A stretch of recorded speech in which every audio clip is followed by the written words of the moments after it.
स्वागत है। भगवान आपको निरोग रखे, ऐसी दुआ करता हूँ। सवाल पूछें सितारे भैया। अमरूद का पेड़ है, अंदर से काला काला बिया निकलता है, पकता नहीं है, कुछ उपाय बताया जाए सर जी। डॉक्टर साहब देखिए, ये अमरूद का जो पेड़ है आपका, देखिए हम किसान भाइयों को सलाह देते हैं कि बीजू पौधा न लगाएं। यदि हमारे किसान भाई बीजू पौधा लगाएंगे तो उससे एक तो फलत भी लेट होती है और दूसरी चीज इस तरह की समस्या भी आती है।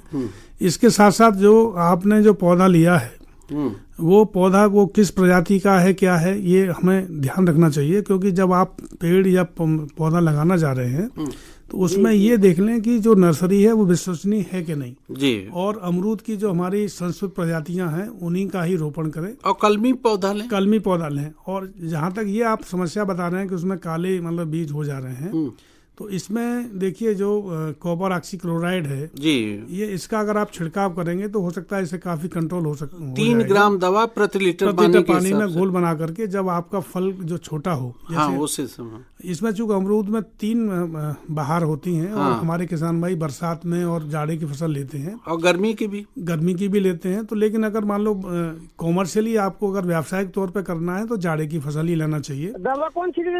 दवा कॉपर ऑक्सीक्लोराइड 3 ग्राम प्रति लीटर। कॉपर ऑक्सीक्लोराइड 3 ग्राम दवा प्रति लीटर पानी के हिसाब से जब छोटे फल हों उस समय आप छिड़काव करें। ठीक है, धन्यवाद। बहुत धन्यवाद। कार्यक्रम नियमित रूप से सुनते रहिए और गांव के और किसान भाइयों बहनों की अगर खेती किसानी बागवानी की समस्या है तो हेलो किसान तक जरूर पहुंचाइए। ये अक्सर इनका फोन आ जाता है, बिहार से इतने दूर के श्रोता हैं और एक जागरूक किसान भी हैं। डॉक्टर साहब, तो आप बात कर रहे थे नए बाग लगाने की। तो इसमें देखिए जैसे मैंने कहा कि जलवायु और मिट्टी किस तरह की है, इसके साथ साथ हमें ये भी देखना होगा कि हमारे वहाँ सिंचाई के साधन क्या है। दूसरी चीज ये कि वहाँ ट्रांसपोर्ट का साधन है कि नहीं है। तो ये हमको ये सब चीजों को बाद में ध्यान, और बाजार भी डॉक्टर साहब, मार्केट हमारा किस तरह का है। दूसरा ये कि अगर मार्केट बहुत अच्छा है और प्रोसेसिंग वैरायटी हम लगा सकते हैं तो उसका भी ध्यान रखना चाहिए। तो इन सब चीजों को ध्यान में रख के ही हमको अपनी कार्य योजना बनानी चाहिए। हमारे किसान भाई अगर मान लो पश्चिमी उत्तर प्रदेश के हैं और वो बाग लगाना चाहते हैं तो उसमें हमारे बहुत से फल हैं, जैसे आम है, अमरूद है, आड़ू है, लीची है, नाशपाती है जी। इस तरह के मतलब पौधे हमारे किसान भाई लगा सकते हैं। एक किसान भाई और टेलीफोन लाइन पर हैं। डॉक्टर साहब, हेलो। हाँ सर, नमस्कार डॉक्टर साहब। नमस्कार। विपिन कटारे भैया सागर मध्य प्रदेश से हैं, बहुत स्वागत है। सवाल पूछिए। सर सवाल मेरा ये था कि जो पिछले बार हमने पूछा था अमरूद के बारे में, तो जो कटिंग थी वो हमने कर दी थी सर। लेकिन सर कुछ पेड़ों की रह गई थी जिसमें फूल आ चुके हैं, तो सर उसमें कुछ ऐसा आप उपाय बताएं जिसमें बरसात में फल आए लेकिन वो सड़न रोग ना लग पाए। डॉक्टर साहब, फल मक्खी की समस्या इनके यहाँ होती रहती है। देखिए ऐसा है कि जो आप बता रहे हैं, अगर मान लो कटाई आपने नहीं की है जी, आधी हो गई सर, आधी नहीं कर पाए। कोई देखिए ऐसा है कि जो इसमें जैसे मैंने बताया था कि दो फसलें मुख्य रूप से ली जाती है, एक बरसात वाली फसल और एक जो जाड़े वाली फसल। अभी आप अगर कटाई छटाई अगर कर रहे हैं तो आपका उद्देश्य ये है कि हम जाड़े की फसल को हम प्रमोट करें, उसको ज्यादा लें। लेकिन देखिए ऐसा है कि इसमें 4 तरह के सूट्स निकलते हैं अमरूद की फसल में जी। तो इसमें अगर आपने नहीं की है तो उसमें फलत तो होगी ही। फूल हैं, बता रहे हैं फूल हैं, तो उनको आप जो है फूल हैं, अब फल भी बन गया होगा क्योंकि चूंकि ये बरसात की फसल में फल लगना चालू हो गया है। तो इसमें देखिए ऐसा है कि जब आप इस तरह की कटाई छटाई करते हैं तो इसमें एक समय अधिक लगता है। तो इसमें अगर मान लो L49 जो सरदार वैरायटी है अमरूद की, या लखनऊ 49 और दूसरी इलाहाबादी सफेदा है, तो इसमें हम किसान भाइयों को चूंकि इसमें समय कम लगे तो हम यूरिया का छिड़काव की सलाह देते हैं जी। कितनी मात्रा? अगर L49 है तो 150 ग्राम 1 लीटर पानी में, और अगर इलाहाबाद सफेदा है तो 100 ग्राम 1 लीटर पानी में अगर घोल बना करके छिड़काव फूल की अवस्था में अप्रैल मई में अगर हमारे किसान भाई कर देते हैं तो फूल झड़ जाएंगे और जाड़े की फसल जो है आप अच्छी ले सकते हैं। हाँ, बरसात की फसल नहीं मिलेगी जिसमें सबसे ज्यादा कीड़ा और बीमारी लगती है। हाँ, दूसरी बात यह कि जैसा कि हमारे किसान भाई बता रहे हैं कि फल मक्खी लगती है, तो अगर आपके पेड़ अगर जो ऊंचाई अगर अधिक नहीं है तो उसमें आप जो बैगिंग कर सकते हैं। अच्छा, अगर ऊंचाई ज्यादा है, बैगिंग नहीं कर पा रहे हैं, तो उसमें आप कोई भी इंसेक्टिसाइड जो कॉन्टैक्ट इंसेक्टिसाइड है जैसे मेलाथियान है, इस तरह का अगर आप छिड़काव करेंगे तो फल मक्खी जो है आपकी का प्रकोप नहीं होगा और आपका फल जो है सुरक्षित रहेगा। और ध्यान ये रखें कि अगर फल ज़्यादा मैच्योर ना हो, अगर ज़्यादा मैच्योर होगा तो फल मक्खी का प्रकोप ज़्यादा होगा, तो फल को थोड़ा सा 2-4 दिन पहले अगर तोड़ेंगे तो उसका असर कम होगा। बहुत धन्यवाद विपिन कठारे भैया, सागर मध्य प्रदेश से। डॉक्टर साहब, हम लोगों की बात चल रही है नए बाग लगाने की, क्योंकि खेती के साथ साथ बागवानी, कभी कहा जाता था कि आधा खेती आधा बारी, और आज फिर समय आ गया है कि कृषि के साथ बागवानी जरूर हो, क्योंकि फलदार वृक्ष आमदनी का एक अच्छा स्रोत हो सकते हैं किसान की आमदनी बढ़ाने में। देखिए, आपने बिल्कुल सही कहा कि एक तो आमदनी का तो जरिया है ही है, क्योंकि पहले बागवानी होती थी वो शौक के लिए की जाती थी, अब व्यवसायिक तौर पर हमारे किसान भाई बागवानी करते हैं जी। और आपने देखा भी होगा कि हमारे जो देश का और प्रदेश का जो उत्पादन है वो बागवानी का इतना उत्पादन हो गया कि खाद्यान्न फसलों को भी हम लोगों ने पीछे छोड़ दिया है जी। तो बागवानी से हमारे किसान भाइयों को अधिक इनकम होती है। और ये भी देखें कि कोई भी फसल अगर है, चाहे वो सब्जी की हो, चाहे फल की हो, चाहे फूलों की हो, अगर आप उत्पादन के दृष्टिकोण से भी देखें तो सब्जियों का जो उत्पादन है वो कम से कम 3-4 गुना है प्रति इकाई क्षेत्र में, बहुत ज्यादा है। और यही आमदनी का अच्छा स्रोत है, आमदनी का अच्छा स्रोत है और हमारे किसान भाइयों को इसमें लाभ भी अधिक होता है। डॉक्टर साहब, एक किसान भाई जुड़े हैं। हेलो। हाँ सर। रामकरण सिंह भैया दुबेपुर से। प्रणाम सर। हाँ, सुल्तानपुर जिला के दुबेपुर ब्लॉक सर। और गांव पलिया टिकौरा। जी जी। हाँ, सवाल पूछें। सवाल ये है सर कि हम कुछ कलमी आम लगाना चाहते हैं, रहमान खेड़ा से कैसे मिलेगा नर्सरी? डॉक्टर साहब, आप बता दें। रहमान खेड़ा में इसे मिलेगा तो उसमें तो देखिए जो भारत सरकार का जो CISS इंस्टीट्यूट है वहाँ तो एक ऑनलाइन अप्लाई करना पड़ता है। उनकी वेबसाइट पर लिंक है, आप केंद्रीय उपोष्ण बागवानी संस्थान की वेबसाइट पर जाएं, किसी जन सेवा केंद्र पर, और उनके में लिंक है कि आप अगर बुक करना चाहते हैं तो 30 जून तक है शायद, तो आप वहाँ बुक करा सकते हैं। वहाँ जाने पर नहीं काम होगा सर? आप ऑनलाइन बुक कर लें तो ज्यादा अच्छा। ऑनलाइन बुक पे ही आपको वो पौधे उपलब्ध कराएंगे। जी जी। तो आप किसी जन सेवा केंद्र से ऑनलाइन बुक करा दें कि उसमें सब ऑनलाइन व्यवस्था है कि कितने पौध चाहिए, आप ऑनलाइन पैसा भी जमा हो जाएगा और फिर आपको वो सूचित करेंगे कि किस तारीख को आपको पौध मिलेगा, तब आप जाइएगा रहमान खेड़ा। आप इसमें ऐसा कर सकते हैं कि जनपद में जो जिला उद्यान अधिकारी कार्यालय वहाँ संपर्क करिए, क्योंकि देखिए जो उद्यान विभाग की योजनाएं हैं, चाहे वो राष्ट्रीय कृषि विकास योजना हो, चाहे वो औद्यानिक मिशन हो जी, इसमें किसान भाइयों को इसमें 40 से लेके 50% अनुदान की सुविधा भी दी जाती है और वहाँ से आप मदद ले सकते हैं और पौधे आप वहाँ से प्राप्त कर सकते हैं। और उद्यान विभाग से संपर्क करना होगा सर? हाँ, वो आपको मदद करेंगे, चाहे वो रहमान खेड़ा से लेना चाहें। मलियाबाद में भी उद्यान विभाग की पौधशाला है और वहाँ भी पौधे आपको मिल सकते हैं। तो वहाँ से रहमान खेड़ा कहाँ पर है सर? रहमान खेड़ा ये लखनऊ से करीब 15-20 किलोमीटर दूर होगा जी। उसके आगे मलियाबाद से पहले रहमान खेड़ा है जी जी। तो वो ऑनलाइन भी अप्लाई कराने में आपकी मदद कर सकते हैं। और इन संभवतः अगर वहाँ से पौधे नहीं मिलते हैं तो मलियाबाद की जो हॉर्टिकल्चर की नर्सरी है वहाँ से पौधे आप उद्यान विभाग की भी नर्सरी है, जी जी जी, शोध केंद्र है, वहाँ से आपको मिल जाएगा। वैसे आप केंद्रीय उपोष्ण बागवानी संस्थान के प्रधान वैज्ञानिक डॉक्टर SK शुक्ला का नंबर नोट कर लें। नंबर है सर उनका हमारे? हाँ, तो आप उनसे भी संपर्क रहें, वो आपकी मदद करेंगे। अच्छा, थैंक यू। बहुत धन्यवाद रामकरण सिंह भैया फोन करने के लिए। डॉक्टर साहब, हम लोगों की बात चल रही है कि कौन कौन से फलदार पौधों का चुनाव हो कि वो कम समय में अच्छी आमदनी का स्रोत बने। देखिए, हमें ये देखना होगा पहले कि हम किस तरह का पौधा लगाना चाहते हैं। यदि हमको जल्दी फलत लेनी है जी, तो आप पपीता और केला लगा सकते हैं। हाँ। यदि आपको जो है वो 4-5 वर्ष बाद फलत लेनी है तो उसमें आम है, अमरूद है, आपका लीची है, लोकाट है, इस तरह के आप फल लगा सकते हैं जी। नींबू लगा सकते हैं। यदि आपकी जमीन ऊसर की है तो उसमें जैसे आंवला है, बेर है, बेल है, इस तरह के पौधे लगा सकते हैं जी। तो ये देख लें कि आपकी जो मिट्टी है वो किस तरह की है। यदि मिट्टी का pH मान कम है तो आप, जैसे मैंने आपको बताया कि केला, पपीता, इस तरह के पौधे लगा सकते हैं। और pH मान अगर 6.5 से 7.5 है तो आप इस तरह के पौधे लगा सकते हैं। आम है, अमरूद है, लीची है, कटहल है, इस तरह के पौधे लगा सकते हैं। डॉक्टर साहब एक छोटा सा अंतराल है, फिर कार्यक्रम से जुड़ते हैं।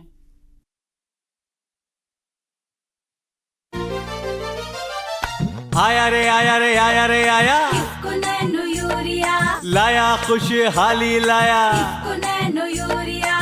जी हाँ, अब विश्व का पहला नैनो यूरिया उपलब्ध है इफ्को के सभी किसान सेवा केंद्रों में, इफ्को ई बाजार केंद्रों में, IFFDC के डीलर्स के पास, विभिन्न सहकारी समितियों में।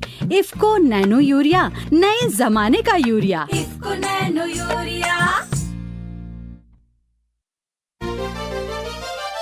आया रे आया रे आया रे आया, इफ्को नैनो यूरिया। लाया खुशहाली लाया। IFFCO nano urea. IFFCO nano urea की एक बोतल को प्रति छिड़काव 125 लीटर पानी में घोलकर फ्लैट फैन या कट नोजल द्वारा स्प्रेयर की सहायता से पत्तियों के ऊपर 2 बार छिड़काव करें। पहला छिड़काव बुआई के 25 से 30 दिनों में, दूसरा छिड़काव फसल में फूल आने के 1 सप्ताह पहले। इफ्को नैनो यूरिया, नए जमाने का यूरिया। IFFCO nano urea. साफ जल समृद्ध माटी, पर्यावरण सुरक्षित होगा, फसलों की पैदावार बढ़ेगी, सुख समृद्धि और बढ़ेगी, ज्यादा लाभ मिले किसान को ये तकनीक लाया रे। इफ्को का सर्वोत्तम उत्पाद देखो आया है, इफ्को नैनो यूरिया किसान के दिल पर छाया है। कार्यक्रम के इस चरण में एक बार फिर स्वागत है किसान भाइयों बहनों। डॉक्टर SB शर्मा साहब जो पूर्व निदेशक हैं उद्यान एवं खाद्य प्रसंस्करण उत्तर प्रदेश, हमारे साथ हैं। डॉक्टर साहब आपका पुनः स्वागत है कार्यक्रम हेलो किसान में। और लगातार किसान भाइयों बहनों के फोन आ रहे हैं। एक किसान भाई टेलीफोन लाइन पर हैं। हेलो भैया, अपना नाम बताएं। जी, मैं आलोक त्रिपाठी, जनपद गोंडा और ब्लॉक कटरा से। अपने गांव का नाम भी बता दें। जी, पहली बड़ा। अच्छा, बहुत स्वागत है। सवाल पूछें सर। दो हमारे पास आम के पेड़ है, लगभग 60 साल के। 60 साल के हैं? जी हाँ, 60 साल के हैं। तो उसमें उसकी जो है जीर्णोद्धार करना है, क्या करें? और प्लस ये भी बताएं कि जो है आम्रपाली लगाना चाहते हैं, कहाँ से मिलेगा ये? डॉक्टर साहब बड़ा वाजिब सवाल है। आलोक त्रिपाठी भैया का गोंडा कटरा। देखिए, जो वो 60 साल का आप बता रहे हैं, आपके आम का जो पौधे हैं आपके, तो देखिए ये कि जो हम जीर्णोद्धार की बात जो करते हैं, किसान भाइयों को सलाह देते हैं, वो दिसंबर के महीने में देते हैं। हाँ, क्योंकि देखिए इस समय आप करेंगे तो इसमें कीट और बीमारियों का प्रकोप अधिक होगा और वो जो है आपको कोई फायदा नहीं मिलेगा। अगर आप उनको, अगर ये लगता है कि उनको बनाए रखना चाहते हैं, जीर्णोद्धार करके उसकी पैदावार करना लेना चाहते हैं, तो दिसंबर के महीने में 15 दिसंबर के बाद जो है वो आप उसकी जो है 3-4 मीटर ऊंचाई पर जो है उसको हेडबैक करना पड़ेगा और 3-4 शाखाएं उसको आपको छोड़नी पड़ेंगी। और उसकी कटाई इस तरह से होनी चाहिए कि जिस तरह से वो बिल्कुल मशीन से बिल्कुल साफ मतलब हो जाए जी। और उसमें कॉपर ऑक्सीक्लोराइड का आपको मतलब घोल मतलब बना के लेप करना पड़ेगा। और देखिए ये पौधा की कटाई इस तरह से मतलब मान के चलिए जिस तरह से किसी व्यक्ति का क्या नाम है ICU में मतलब जो है वो रखा जाता है, जी। उस तरह से करना पड़ेगा। क्योंकि जब पेड़ की कटाई करते हैं तो उसमें तना बेधक कीट का भी प्रकोप अधिक होता है, घाव रहता है, तो ये कीड़े आकर्षित होते हैं। इस चीज का आपको मतलब ध्यान रखना पड़ेगा। और ये देखिए इसमें उद्यान विभाग द्वारा इस तरह की मतलब कार्य करने पर मतलब छूट भी दी जाती है जी, अनुदान भी दिया जाता है इसमें जो है। तो आप वहाँ संपर्क कर सकते हैं जिला उद्यान अधिकारी कार्यालय में जाकर के। और जहाँ तक आपको जो पौधे की बात है तो आप विभाग में संपर्क करें और वहाँ से पौधे ले सकते हैं। मेरा आपको सुझाव यही है कि पौधे जहाँ से भी लें वो विश्वसनीय पौधशाला होनी चाहिए और प्रयास ये करें कि राजकीय पौधशाला से ही आप पौधे प्राप्त करें जी। और जब भी पौधे लें तो पहले वहाँ जाके निरीक्षण कर लें पौधशाला का कि वहाँ पौधे हैं, तो वो जो जिस पौधे से पौधे तैयार किए जा रहे हैं उसकी फलत किस तरह की है, उसके बारे में भी आप जानकारी करके ही पौधे प्राप्त करें। और अच्छा होगा कि जिला उद्यान अधिकारी गोंडा से संपर्क करें, तो वो आपकी तकनीकी मदद करेंगे और विभाग से होने वाली जो मिलने वाली जो सुविधाएं हैं उनका भी लाभ मिलेगा आपको। और वैसे भी बस्ती में आपका केंद्र है डॉक्टर साहब? हाँ, बस्ती में भी हमारा है और वहाँ पर सेंटर ऑफ एक्सीलेंस भी है। वहाँ पर भी आपको सभी तरह के मतलब चाहे जो आम हो, अमरूद हो, लीची हो या और भी जो फलों की विभिन्न प्रजातियाँ हैं वहाँ से आप पौधे प्राप्त कर सकते हैं और वहाँ से आपको बहुत ही मतलब विश्वसनीय पौधे और उत्तम गुणवत्ता के पौधे आपको मिलेंगे। बहुत धन्यवाद आलोक त्रिपाठी भैया कटरा गोंडा से फ़ोन करने के लिए। डॉक्टर साहब, हम लोगों की बात चल रही थी जो भी बाग लगाना है, जितने भी क्षेत्रफल में लगाना है, व्यवसायिक दृष्टिकोण से अगर बागवानी करनी है तो कितना क्षेत्रफल सही रहेगा? देखिए, अगर हमारे किसान भाई बागवानी किसी फल को लेकर करना चाहते हैं तो उसमें ये देख लें, अगर सपोज आम की बागवानी हमारे किसान भाई करना चाहते हैं तो पहले हम किसान भाइयों को ये सलाह देते थे कि भाई 10 बाई 10 मीटर पे आप पौधे लगाइए जी। अब चूंकि हमको कम क्षेत्रफल से अधिक आमदनी लेनी है तो आप हाई डेंसिटी मतलब जो है यानी सघन बागवानी कर सकते हैं। और उसमें जैसे आम्रपाली है, मल्लिका है या आपकी जो और हमारी जो वैरायटी हैं रंगीन प्रजाति की हैं जो आपके CISS रहमान खेड़ा से भी अरुणिमा है। तो इन प्रजातियों को आप लगा सकते हैं। और मेरा सुझाव ये है कि जो 10 बाई 10 की जगह अगर 5 बाई 5 मीटर पर भी आप पौधे लगाते हैं जी तो उससे आपको ये फायदा होगा 10 बाई 10 में केवल 100 पौधे आपके आएंगे 1 हेक्टेयर में और 5 बाई 5 पे आपके 400 पौधे आएंगे। 4 गुना का फर्क है और आप 15-20 साल तक आप अपनी फसल ले सकते हैं। जब कभी आपको लगता है कि हमारे पौधों के मतलब आपस में मतलब जो सटे हुए हैं या कोई दिक्कत आ रही है, वैसे अगर आप ट्रेनिंग प्रूनिंग करेंगे तो ये समस्या नहीं आएगी। ये लगातार करनी ही होगी। अगर नहीं कर पाते हैं तो आप बीच में से अगर एक पौधा निकाल लेंगे तो वो 10 बाई 10 पे फिर हो जाएगा और आप अपनी जो इंटरक्रॉपिंग कर सकते हैं और उससे आप इनकम ले सकते हैं। तो मेरा सुझाव ये है कि सघन बागवानी को अपनाइए और आम की आप बागवानी करेंगे, इसके अलावा आप अमरूद की बागवानी भी कर सकते हैं। एक किसान भाई जुड़े हैं डॉक्टर साहब। हेलो, नमस्ते साहब। हाँ, साहेब लाल यादव भैया दरियाबाद बाराबंकी से हैं। बहुत स्वागत है, बहुत दिन बाद फोन आया। अरे राम, कबो लगत नहीं है साहब, कबो हो रिश्तेदारी में कहो तो भूल जाओ। अब मेंथा पेड़ लिए? हाँ साहब, वो तो निकल गया, खेत जोताई हो गए है और कम से कम नर्सरी तैयार है लमसम। किस चीज की? धान की? धान की, जी हाँ। तो आज बागवानी से जुड़ा कोई सवाल हो तो पूछिए। अरे साहब, बागवानी से नहीं, हम जरा खरीफे से हुई क्योंकि हमारा ट्रांजिस्टर है खराब साहब। हाँ। तो हम सोच रहा है खरीफे के बारे में कि पानी बरस नहीं रहा है साहब। हाँ। तो उन्हें हिसाब से रोपाई करी कि हमका ज्यादा पानी न लागे, कैसे का करी कि धान हमारा लग जाए। आपके पास सिंचाई का साधन है? बोरिंग है न? बोरिंग है साहब, बोरिंग है, इंजन है। और देखें, ऐसा है कि जहाँ मतलब मानसून का जब तक इंतजार है तो धान की सीधी बुआई तकनीक आई है जिसमें आप धान की सीधी बुआई कर सकते हैं। कम दिन के धान की जो प्रजातियां हैं जो 110 दिन 20 दिन में तैयार हो जाती हैं, उनका CO 51 है और भी कई प्रजातियां जो हैं उनका चुनाव करके आप धान की सीधी बुआई भी कर सकते हैं।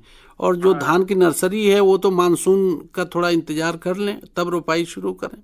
हाँ, यही है साहब। अब हम धान की रोपाई लमसम जितना धान का रकबा लगाना है 3-4 एकड़ जी, तो 4-5 एकड़ भले का हम मतलब नर्सरी डाल चुके हैं। हाँ। और पानी की अगर नहर टाइम से आ गई होती, नहर के साधन का है हमारे यहाँ 14 बीघा जमीन में जी, तो अगर नहर आ गए होते तो हम सीधी बुआई कर देते, अब तक हमारे धान जाम ही थे साहब। अब थोड़ा इंतजार कर लें। पूर्वांचल में कुछ प्री मानसून बारिश हुई है, अब देखें मानसून सक्रिय हो जाए तब आप धान की रोपाई शुरू करें, तब तक तैयारी कर लें। अगर धान की सीधी बुआई करनी है तो उसके लिए सही समय है इस समय। हाँ, नहीं समय है साहब। और नहर में अगर पानी आ जाए ढंग से, हमारे बड़ी नहर दोनों 2 नहरें हमारे पास है पड़ोस में जी जी, लेकिन अब इन नहर से डायरेक्ट तो कुलावा दिया रह जाता है। नहर के जो सीपच का पानी आता है उसी से हम लोगों की सिंचाई हो पाती है। जी जी, बड़ी नहरें हैं और जो माइनर है ना हमारे पास कोई, लेकिन अगर आपसे पहले से आएगा होते तो अब तक हमारी बुआई हो गए हो साहब जी। लेकिन ऐसा है कि वह दिक्कत है कि नहर अब आई है, आज 1 हफ्ता हो गए तो अब आज पानी मेरे खेत के पास पहुंचा है, लेकिन वही है जो खेत में चढ़ ही जाए ऊपर। जी जी जी जी। कुछ खेती के साथ साथ बागवानी के बारे में भी विचार करें, कुछ फलदार पेड़ लगाएं ताकि खुद भी फल खाएं और लोगों को खिलाएं और जो बेसी हो वो बाजार में भी बेचें। नहीं तो लड़कों से कहे हन कि भाई अब इसका इंतजाम करो साहब, हमारा 70 साल उम्र है साहब, हम करे वाले हैं नहीं, केवल बतावे वाले हैं ना, बैठे बैठे। नहीं, बिल्कुल अपने अनुभव से जो नई ऊर्जा है उनको आगे बढ़ाइए। बहुत धन्यवाद भैया साहेबलाल यादव भैया फोन करने के लिए। फिर फोन करिएगा। डॉक्टर साहब, हम लोगों की बात चल रही थी लेआउट की, तो जैसे आम की बात हुई, अमरूद। देखिए, अमरूद का अगर बागवानी करना चाहते हैं तो उसमें जो लेआउट की बात हम लोग कर रहे हैं, उसमें देखिए पौधे से पौधे की जो दूरी रखी जाएगी वो 6 से 8 मीटर रखी जाती है। हालांकि अमरूद में भी जो है वो आप मीजो ऑर्चर्ड वाली तकनीक भी अपना सकते हैं, सघन और अति सघन बागवानी। और उसमें लेकिन ये कि हमारे किसान भाई चूंकि जो तकनीकी पूरी तरह से अगर नहीं जान पाते हैं तो उसकी भी दूरी कम, मतलब थोड़ा बढ़ा सकते हैं जो है। लेकिन अगर 6 से 8 रखेंगे तो उसमें पौधों की संख्या कम होगी, और अगर कम रखेंगे दूरी जो है तो पौधों की संख्या ज़्यादा होगी, उससे आपको 3-4 गुना मतलब उत्पादन मिल सकता है। बस कैनोपी मैनेजमेंट को मतलब की करने की बात है, और उसमें ट्रेनिंग प्रूनिंग, चूंकि अमरूद में तो वैसे भी विशेषकर बहुत ज़रूरी है, क्योंकि अगर आपको 2 फलत लेनी है तो आपको जो है कटाई छटाई तो आपको करनी होगी।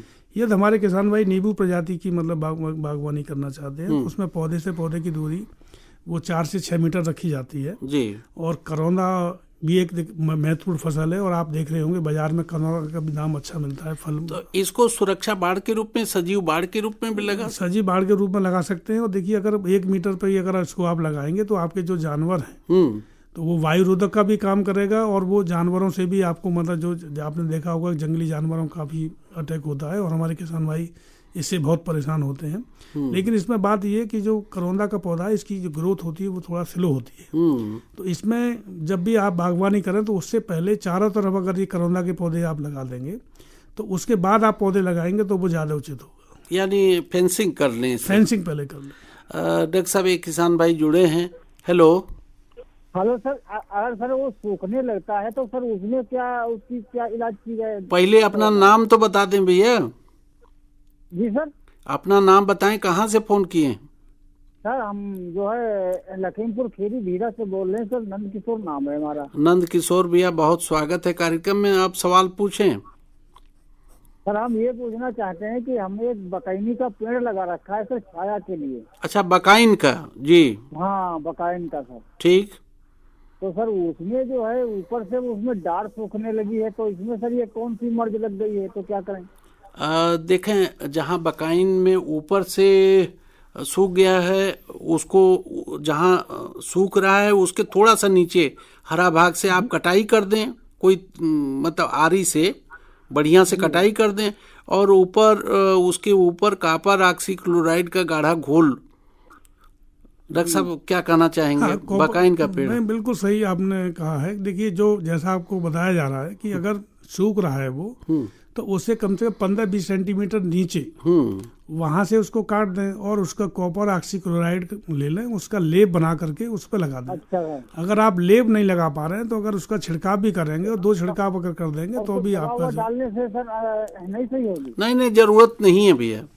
अगर आपको देखिए, बकाइन तो बहुत अच्छी चीज है, आप गोमूत्र में मिला करके आप कीटनाशक बना सकते हैं। चूंकि तिक्त पौधा होता है, वो फसल टॉनिक भी है एक तरह का, और इससे कीड़े मकोड़े भी दूर भागते हैं।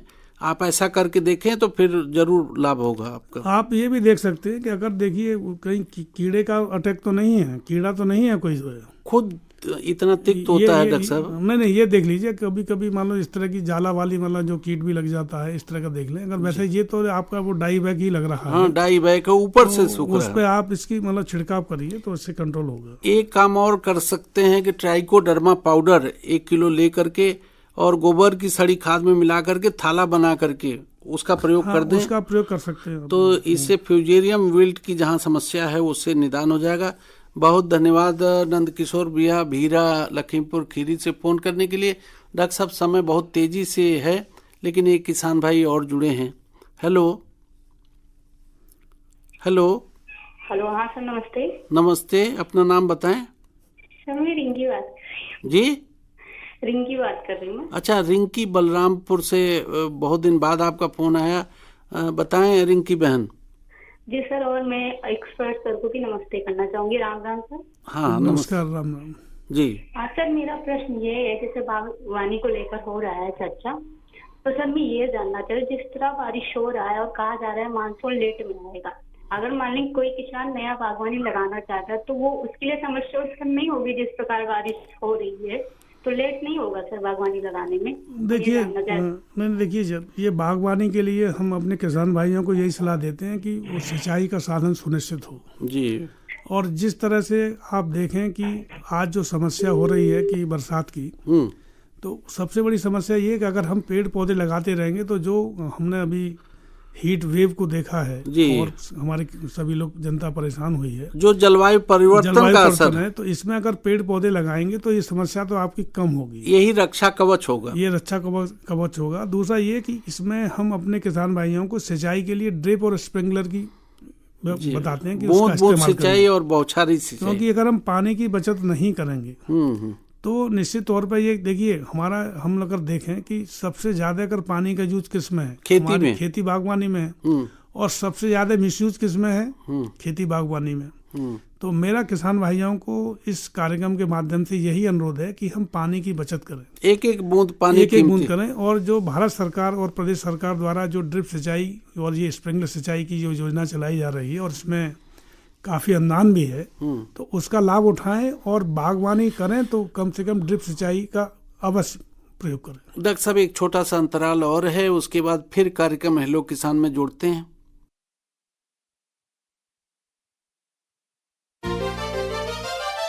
आया रे आया रे आया रे आया, इफ्को नैनो यूरिया लाया खुशहाली लाया, इफ्को नैनो यूरिया। जी हाँ, अब विश्व का पहला नैनो यूरिया उपलब्ध है इफ्को के सभी किसान सेवा केंद्रों में, इफ्को ई बाजार केंद्रों में, IFFDC के डीलर्स के पास, विभिन्न सहकारी समितियों में। इफ्को नैनो यूरिया, नए जमाने का यूरिया। इफ्को नैनो यूरिया आया रे आया रे आया रे आया, इफ्को नैनो यूरिया लाया खुशहाली लाया, IFFCO nano urea. IFFCO nano urea की एक बोतल को प्रति छिड़काव 125 लीटर पानी में घोलकर फ्लैट फैन या कट नोजल द्वारा